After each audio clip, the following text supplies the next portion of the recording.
Gotta make sure that I don't look bald. So been there all the time. It's really real.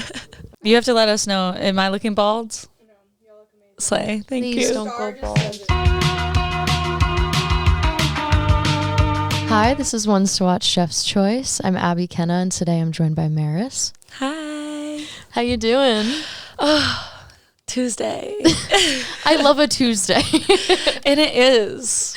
And we are barely through the week. We're still checking. The weekend's over. Yeah, I'm good. How are you? I'm pretty good.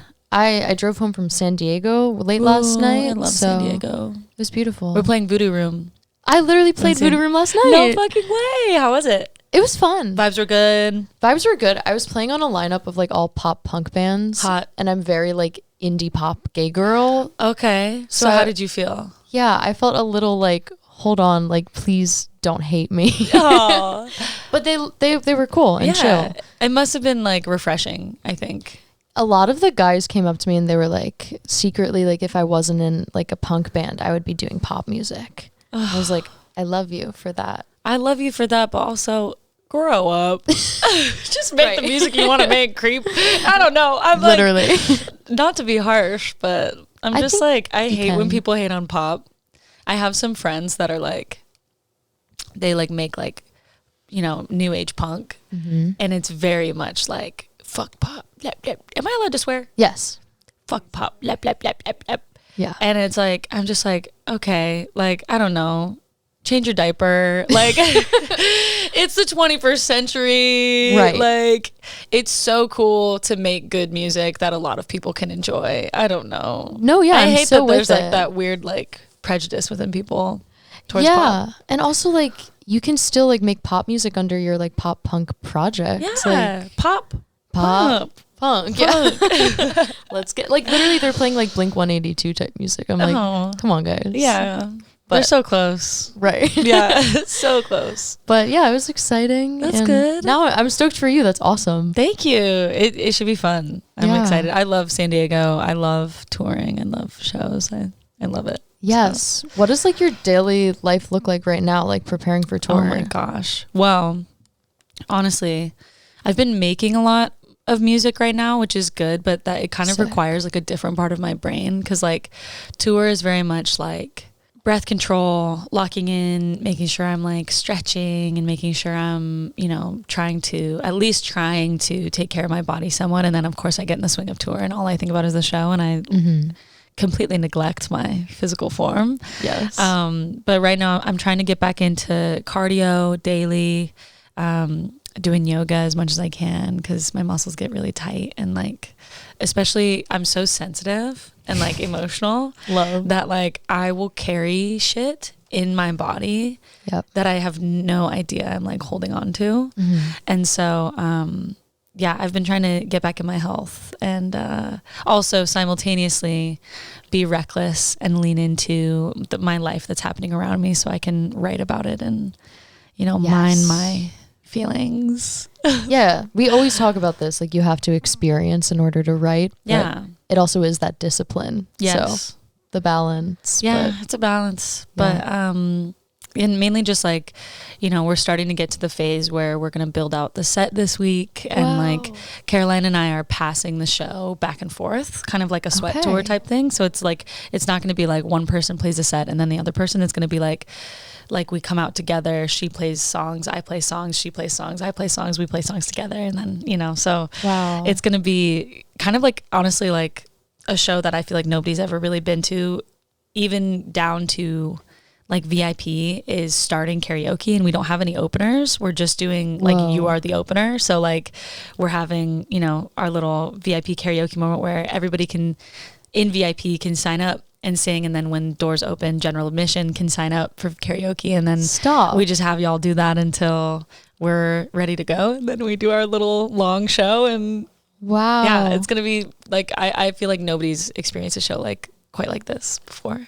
I've never seen that before, so I'm excited. Wow, that's really cool and like interactive, and also like giving small artists kind of like a chance to join. So and just I feel like everybody has a song in their heart, you know, and I'm very much like I am very outgoing and also have an element to me that's just like, I don't really give a fuck sometimes what people think about me, but I know that's not the case for everybody. And I feel like, you know, I really want the ethos of like my project to be, it's not just about me, like it's about all of us. Like, you're a superstar. You just need to see it in yourself, and like I see it in you and you see it in me, and we can lift each other up and we can all be superstars. Like, and if everybody felt a little less self-conscious and a little bit better about themselves, I think the world would be a different place. Dude.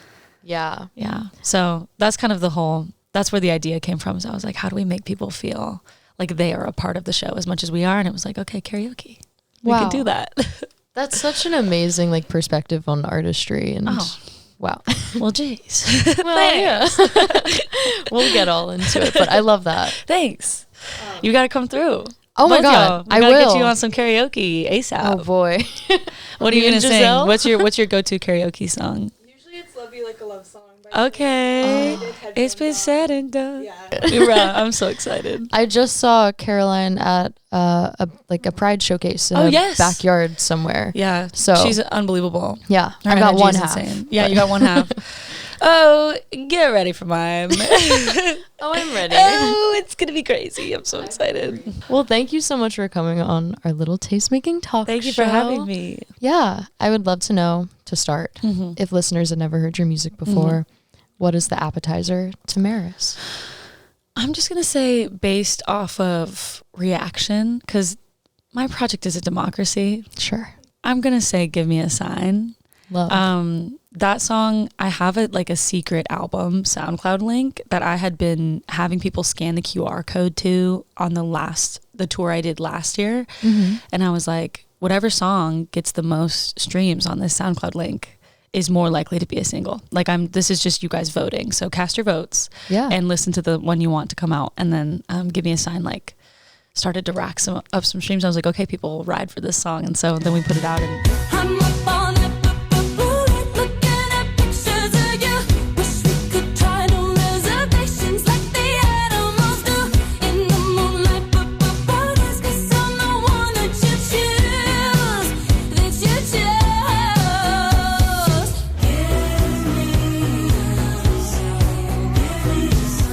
yeah, it's been quite a delicious appetizer, I believe. So I would say Give Me a Sign.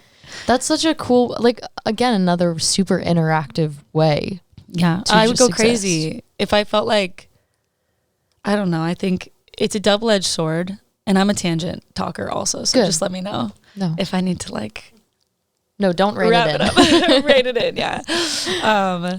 But I feel like, you know, it's easy as an artist to feel suffocated by the fact that, like, you kind of have to do so much now, and like you have to run your socials, and you have to, you know, connect with people in all these different ways. But I also feel like the other side of the sword is that now more than ever, you are the gatekeeper of your own project. So it's like nobody is telling people what to listen to if you can manage to connect to people in a real way. And like, for me, I think I tried to shift my mindset from like virality to like engagement and like interactiveness within it, because I feel like that's what's most fulfilling to me, is like seeing that people are able to engage with each other and connect with each other and interact and see themselves as the superstar and see themselves as like a part of the project has been so much more fulfilling to me than feeling like I'm just like the artist and they're just like down there. You know what I mean? Yes. So I appreciate that. And it is really interactive. Being in my fan base is dope. No, it is so isolating. Honestly, on like all ends of it, it's isolating to be an artist and feel like everything's on your shoulders, and like you could make the wrong decision for which song to put out, and like you fucked it all up. But then also, like, I think having all the screens like makes us feel both the most connected we've ever been and the most disconnected. Yeah, totally. So have you tried to talk to a stranger recently? It's different. It's tough. It's different since COVID. I mean, I love talking to strangers. So, but I found the most luck with old people. Oh yeah. Like, they want to chat. They want to chat. And it's like, well, yeah, we're all fucking experiencing this condition. Like, we're all experiencing the human condition. Of course I want to talk to you about nothing. Like, I mean, I love like the post office. I love talking to people at the post office because I'm there all the time. I do like zines and like postcards and stuff for my like audience, and so I'll bring in just like a bag of like so many envelopes and shit, and I'll just be standing in line, and I love talking to people there. And last time I talked to a lady there, we talked about how hot firefighters are. We talked about how much the neighborhood has changed, like, and she was telling me about her immigration story, and like, you know, it's just, I feel like we need to talk to each other. Yeah. So badly. Yeah. And our generation is like putting all of those little thoughts and stories like on TikTok, but we're not really like, it's a one-sided conversation. Yeah. Usually. Totally. And I feel like, yeah, older people, like, that you make eye contact, they're talking. Whether you like it or not. Yeah. And God forbid they say something crazy, but as they should. But you know, made it this far. Yeah, we made it this far. Tell me your deepest, darkest secrets. Literally. Yeah. Well, tell me a little bit about Give Me a Sign. You have Caroline is obviously featured on that. So how did it come about? Her feature it was so funny. I had written that song with Val Hoyt and Dylan Bald last year. And like even before, like it was probably like autumn of last year, I immediately loved it. And I put it on the secret link, and it got all those, got a lot of attention on that link. And then Caroline had asked me to come in to write a song for her project.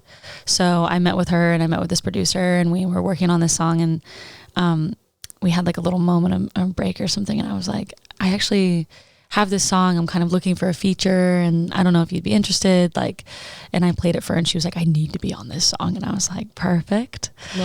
So she came in, and, you know, we sat and we like cut her vocals in like 4 hours or something. And then yeah, it was kind of like from there, directing the visualizer and the photo shoot and getting everything together. It was like, so I was kind of overwhelmed, honestly, which I kind of can get that way, but it all came together like really, really beautifully. And I'm really, really grateful for the response. Has been just nuts. Yeah. But yeah, it was super sweet and very like serendipitous, you know? Everything falling into place. Everything falling into place. And her inviting me to a session and kind of being like the perfect, like now us going on tour together, it was like our like kind of artist worlds were completely aligned. Like her backstory is she's an alien that got her heart broken on like all these different planets, and my backstory is I'm an astronaut that has crash landed onto a planet, and in order for them to let me live, I need to do a striptease and impress them with a show. And like, so it worked out so perfectly. And, you know, started with the song and then went to the tour, and now we're gonna just have this like really crazy, unique experience together and get to bring our communities together, which feels like just such a gift. So Give Me a Sign was really the catalyst for a lot of cool shit. Yeah.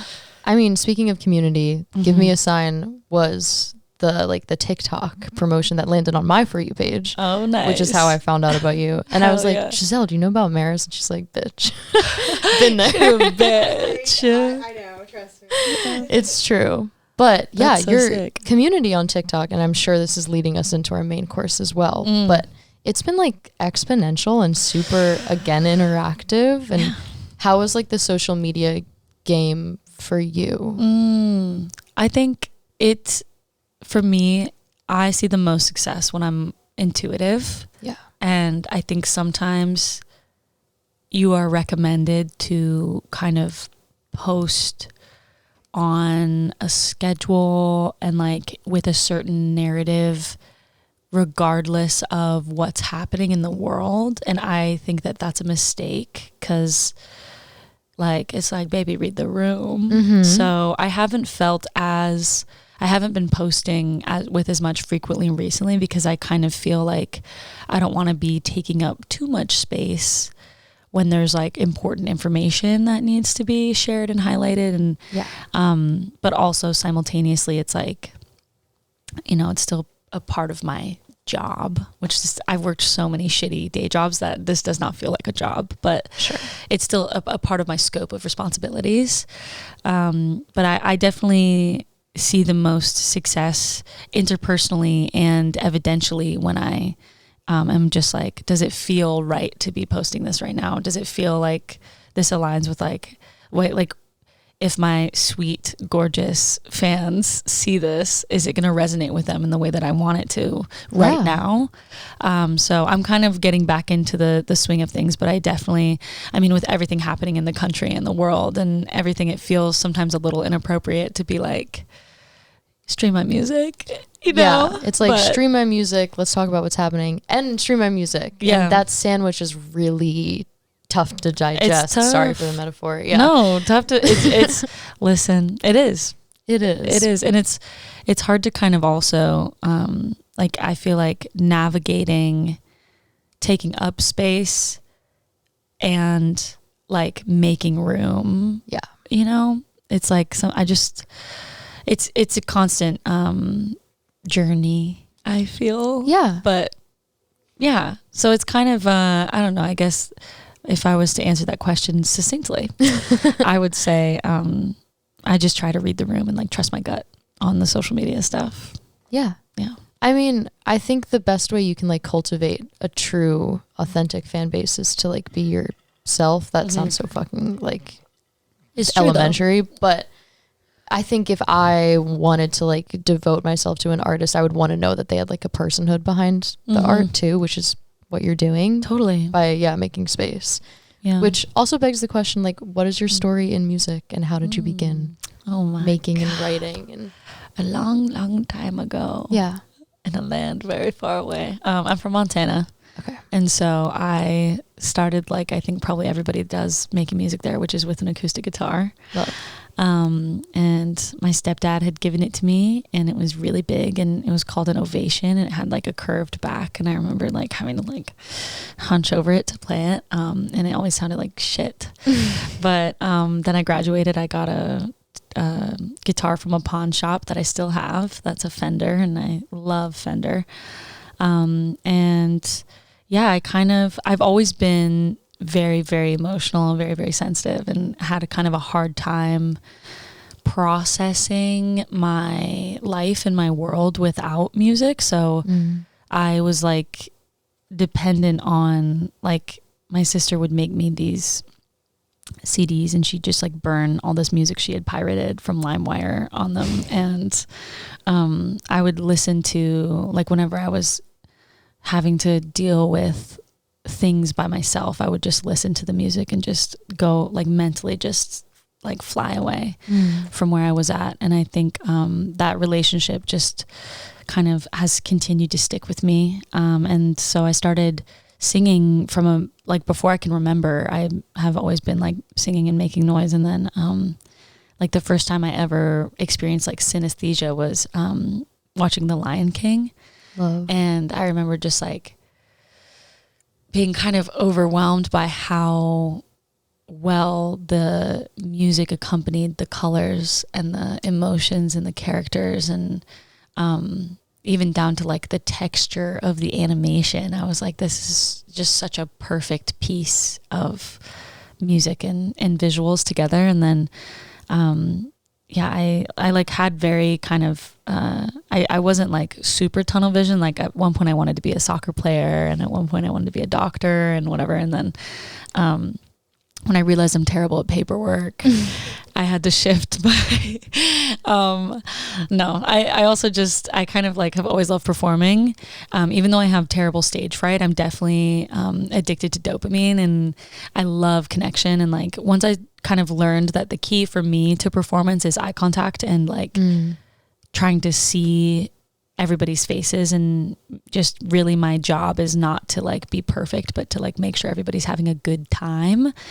My love for performance started to grow and grow and grow. And I was a garage band kid. Love. And I made like a 16 song album and like put it on SoundCloud, and like hand burned a bunch of CDs, and like photoshopped the slip, this like disc slip in my graphic design class during my lunch breaks in high school. And like, so I was like 16 bringing a box of CDs to this record store in my hometown called Rock and Rudy's, and they were like the only people who would sell it.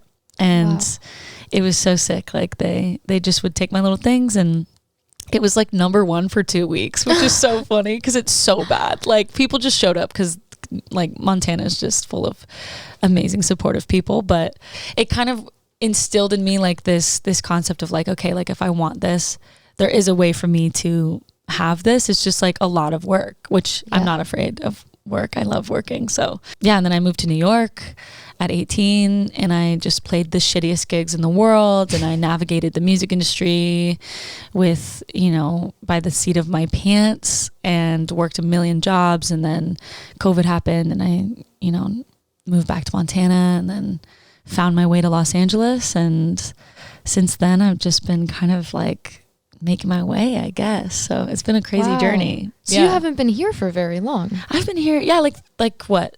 3 or 4 like years? 4 years. Okay. Yeah.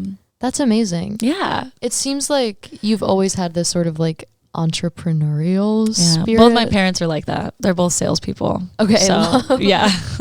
But even now with like the zines and the postcards and like, just if you're going to do it, like you're going to do it yourself. Yeah. Not wait for anyone. Totally. Well, also I think in the age of artificial intelligence, and like kind of reaching the point of singularity where you can't really distinguish natural intelligence from artificial intelligence, it's like, so then what gives any product value if it could be made by a computer? And it's like, well, then the process is what gives that value, and like the humanness in that is what gives it value. So I think that's something that even just like through the analytical logistical side of my merch that I've just noticed is people really, really value me touching it.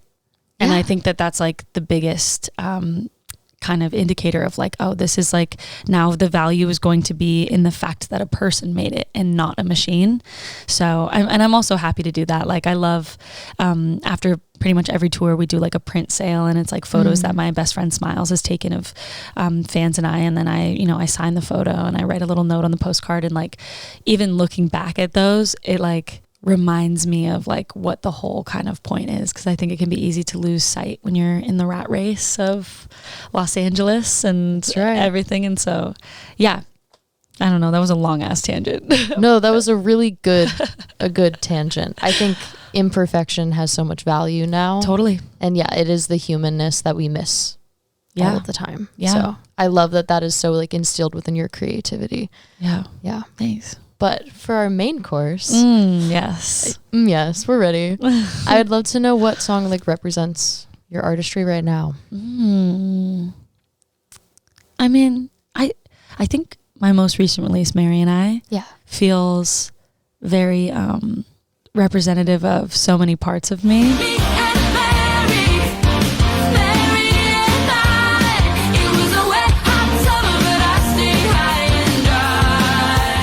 Specifically like this kind of religious journey I've been on as a former Catholic and somebody who still like needs the metaphor, the concept of a higher power, and also as somebody who's like a cannabis consumer, and I have found a lot of connection to the earth and to myself and to religion through cannabis, and also as just a pop music lover that like I love when something energizes you physically, but then if you kind of really listen to the lyric, you're like, oh, it actually is like, is that bitch okay? Right. So I feel like that's how Mary and I kind of unfolds for me, which I love. And I also love to dance. And that's my song Live, where like my whole concept for the video and for the photo shoot was like, I want it to be like I'm having an exorcism at the club. Yes. And that's how it feels. You know, when I listen to it or when I play it live, it feels like my demons are being expunged. It's good. No, it's so amazing to be able to listen to something and have the like surface level, like I'm going to dance to this, but then also like, hold on, let me unpack my like religious demons right now. Just real quick. Yeah. And also my like need for cannabis to relax at night. Like, that is pop music, and like, oh my God, we could talk for days about that. Oh, but love. Me too. Yeah, I think it wraps up your project in a nice little package and bow. Yeah. Thanks. How did that well, I feel like you have a little story you've been sort of telling about that, but What was the religious coming to that made you write that song? Well, I think I had I'm trying to like phrase this in a way that doesn't piss my mom off. When I first moved to New York City, out of Montana, I was very promiscuous because for the first time in my life, nobody gave a fuck like what I was up to. Nobody gave a fuck if I was making out with a girl in a basement or like, you know, fucking a guy in the bathroom. Like nobody cared. And it was awesome. I felt so liberated, but I also felt myself slip into this performative type of sex that wasn't really about like my own pleasure physically. It was more about delivering a fantasy that would give somebody else pleasure. And like, I don't know if you've ever like growing up as kids of an era where I was watching porn at 13, 14, like, and internalizing without even realizing, you know, your little brain is such a sponge. And so I would get into sexual situations and I would be more satisfied with my performance giving somebody else like a fantasy and a pleasure than I was actually focused on having pleasure for my own body and my own self. And so I kind of had this shutdown mentally and internally. And I was like, I don't even know if I like sex like at all. And it was like a summer where I was like, okay, I'm not going to have sex. I'm going to intentionally be so celibate. I'm not dating. I'm not even interested. But I'm going to get obliteratingly, if that's even a goddamn word, baked. And I'm going to do a bunch of yoga and I'm going to journal my fucking ass off and I'm going to really, really meditate on sex and sexuality for me, and also take a moment to analyze my relationship with cannabis too, because I think I mean I've been smoking since I was 16. I think in the song I say I smoke every day, but that was a little bit dramatic. Like I definitely am more like, you know, 4 times a week type beat, but also like I have gone through phases where I'm stoned all the time. And I think having anything in your life that you love, I think it's good to kind of keep tabs on that relationship and like make sure that it's not becoming anything codependent or unhealthy or, you know, addictive in the sense that it's affecting the rest of your life negatively. And so it was kind of just this moment and this song. I wrote Mary and I with Cooper Holzman and Dylan Bald, and Cooper is an incredible keys player, and he came in and did that riff, and I was like, oh, this is taking me to church. And I was like, okay, it's time for me to write about this. Oh, it's time. And I just went outside and I smoked a joint, and I thought about like how I was kind of raised in the sense in my early childhood of like God fearing and shame. And, you know, I mean, we were talking about One Direction earlier, and I feel like sometimes girls have to find avenues of sexuality that are guised in something else. It's like, really, I just wanted to fuck the shit out of Harry Styles, but like I couldn't say that. That would be whorish. Like, I needed to be like, which I do love the music, and I go into sessions and I'll play deep cuts from their discography, and I'll be like, and so many producers are like, I had no idea One Direction made music like this. And I'm like, I know, because you had this weird patriarchal thing of like not listening to boy bands because of whatever. I had this weird patriarchal thing of not just being able to express that like the reason I watch every music video 8,000 times is because I'm horny. And it's for like Harry.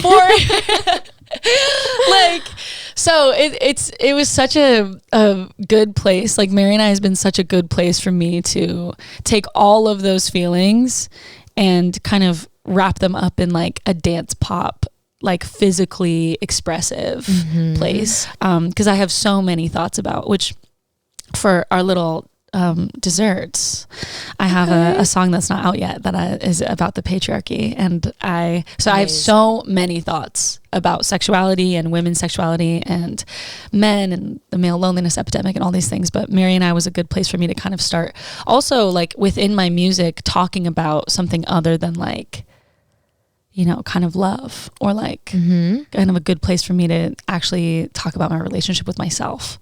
and with a drug that I enjoy. So yeah, the drug of like attention and sex as well too is so.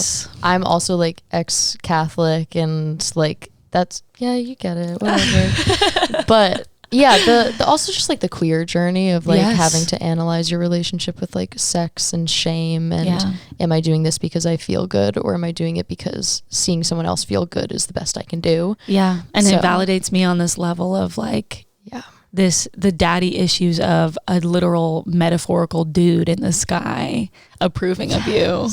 And it's like he doesn't until you prove yourself and you absolve. Like, I mean, watch me get fucking ripped a new asshole by Catholics, but I just think we need to look at this. We all have daddy issues if the big guy in the sky is like your number one. Like, absolutely. And an absent father figure, girl. Where is he? Where is he? You can't see him or hear him or feel him, but he's there. Sounds like some fathers I know. Yeah. It's true.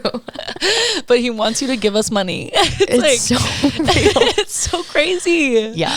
It's brutal, but it's so many good things and it's so pop music and what we need to express. So 100%. I love it and I want to hear about this unreleased track. So the pre-story of this, I, for a spell, was working an OnlyFans job where I was distributing nudes for several different models at one time. Amazing. You'd think. Okay. But so it'd be like 8 models and basically dudes would message and I would message back pretending to be her. Yeah. And be like, send me $25 and I'll send you a photo of my tits.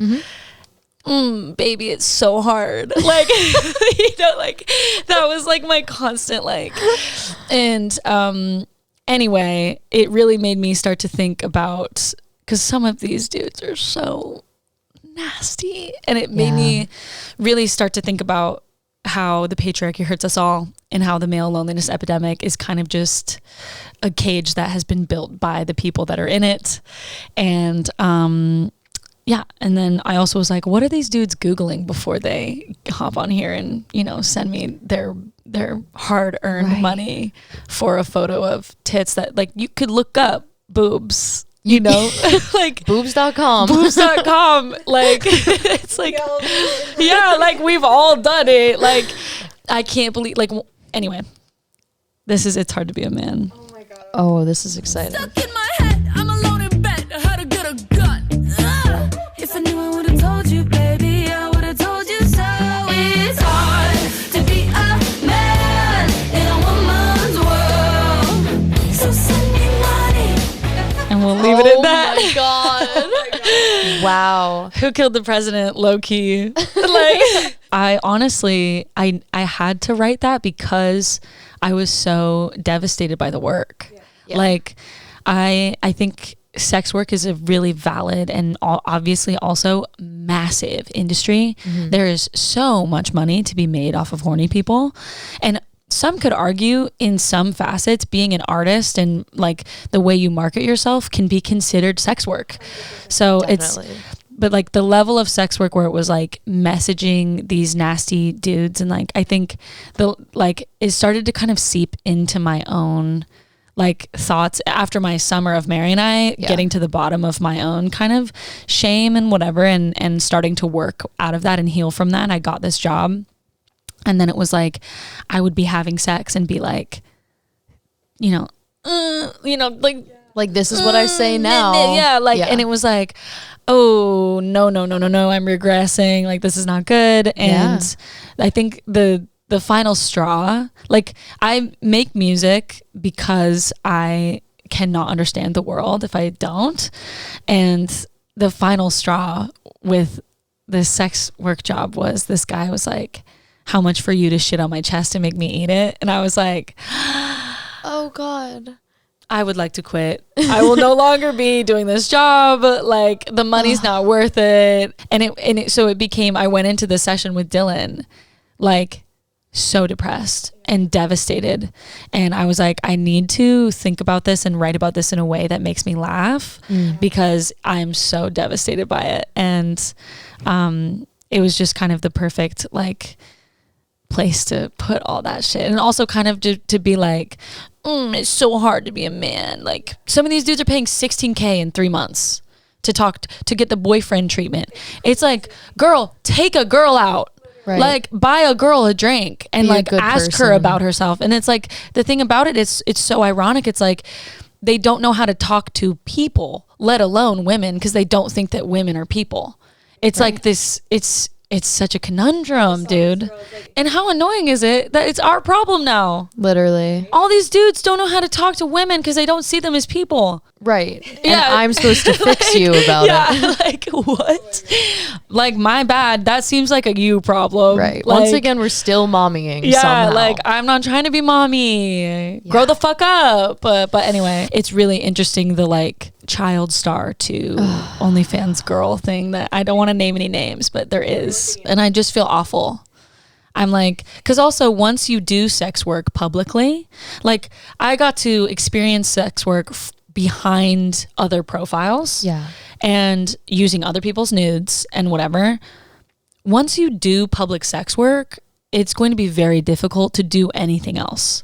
Like, and if you at one point are like, actually, this is invasive and I don't like it anymore, there's like not a lot that can be kind of pivoted from that because it lives on the internet forever. It's like, it's so unfortunate. I also think, I mean, with that, then simultaneously it's like, well, then we need to unpack the taboo against sex work that has existed since since before money. Like, you could argue marriage in some ways has been sex work. Like, it's just, it's so crazy. I could talk about it all day. I could talk about it all day. That's so fun. Yeah. And that song it'll be a moment for the girls and a moment that the boys might be mad, but that's okay. I don't give a fuck. They might be, but in some twisted way too, they're gonna like love that it's about them and not understand the way in which it's about them. It is hard to be a man. They're like, thank you. Yeah. Nobody talks about this. Well, I love that you made it laughable, and like that is the easiest way to like digest that. Like crazy. That is devastating to have someone say that to you, even if it's not you. Yeah, still you. Well, just to think, you know, I have brothers and a dad, and just I have men in my life. I have male friends that I just adore, and there's also an element of like, these dudes, you know, hypothetically have women in some capacity. It's like, did those women know? Do you think about me like that? Yeah. Like, it's just, it's such a weird time. It's such a weird time. We're like farther than we've ever been progress wise, but also because of that, it feels like we see so much more of what the fuck is wrong with the fucking world. Yeah. And the patriarchy. I hate to say it. I don't want people to like, I don't hate to say it. Yeah. It is the patriarchy, yo. It's hurting everybody. It really, it is. The more we uncover and the more we progress, the more problems arise. Yeah. But all you can do is talk about it. It's true. So, well, the least you can do is talk about it. The least, yeah. Well, I love that song. It's a banger. I can't wait for y'all to hear the whole thing. I know. Wow. Yeah. Okay. Well, this brings us to our final 3 questions. Yes. Wait, when does your tour start exactly? September. I believe the first show is September 15th. Amazing. And do you start in 13th, LA? 13th, sorry. Okay. We start in San Diego. Love. Yeah, at the Voodoo Room. At the Voodoo Room. Yeah. And then we go it's a great run. It's a great run. Wow. I love traveling the country. I love meeting people and seeing everybody in all their different states. And I have a solo show in DC, which is like my first solo headline ever. And I know that some fans are organizing a little road trip together, and it's like, it's just the sweetest. So it's going to be a lot of fun. Such community. Yeah. I got some goodies. Oh. Well, my final 3 questions. Yes. To start. I would love to know if your music were a candle. Mm-hmm. What would it smell like? Hypothetical, scent, abstract. If my music were a candle, it would depend on the song. Okay. But like, I'm going to pick 3 songs and I'll do it for those. Saltwater Taffy would smell like hot, wet asphalt mixed with fresh cut grass. Yum. And a little sweetness, like a sugar cone kind of on top. Give Me a Sign would smell like fresh sheets and like the flower aisle at the grocery store, and also like a little bit of like cherry Coke, I think, in there. And then Mary and I would smell like weed, but it'd also smell like those wax candles in a church, and it'd smell like pews, like those wooden pews. Yes. So those are my 3 candles. Wow. Okay, imagery. I'm like, the places that, like, I mean, Give Me a Sign, it has to be the sheets, because literally when you're up on Instagram stalking somebody, I feel like I really love the position of like the pillow and the phone like this. Yep. And so it's like spooning that phone. I'm smelling that, you know, I'm smelling my sheets and I'm fucking intently staring. So yeah, it's got to be where I'm at, I guess, when I wrote those songs. I love it. Yeah. Okay, I'd also love to know what your favorite sound is right now, but like a life sound. A life sound. This is a classic for me. I love the sound of wind rustling through leaves. Yeah. Like when you're sitting under a tree and it's just like, I also love ASMR. Yeah, so, that was a good one. Thank you. Whoa. No, I won't do that. I hate those. But yeah, I love the sound of wind rustling through leaves. That's amazing. How about you? My favorite sound right now? Honestly, yeah, I've been thinking about the breeze lately. Also, my roommate has a cat who just has like chosen me as like mommy number 2. Oh. And sometimes like I don't see where he is and I'll walk by and he'll give me just like a little meow. Yeah, a little coo. He's like, and so you're paying attention to me now? Oh, that is so cute. Yes. Oh my God, pets by proxy. I love it. That's what's up. Yeah, he's a good boy. But yeah, that's current. I guess I'm mommying somehow. That's great. Yeah. I mean, it's different with animals. Yeah, that's a boy that deserves it. Anyways. Yeah. My final question for you is who your ones to watch are. So who are you listening to that we should be listening to? Oh, I mean, Caroline Kingsbury. Of course. I've been watching her intently. I love Molly Grace. She's also just like an angel on earth. I love Hemlock Springs. Yes. Obsessed with Hemlock Springs.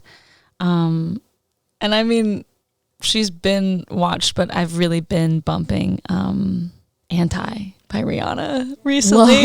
And so I'm in my shower like, you got me like, ow. So yeah, I'm going to say those are my artists to watch right now. Perfect. Thank you for being here. Thanks. Would you guys learn the Mary and I dance with me? Right now? Yeah, for TikTok. Sure. Yay. Okay, slay.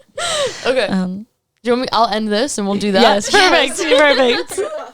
Okay.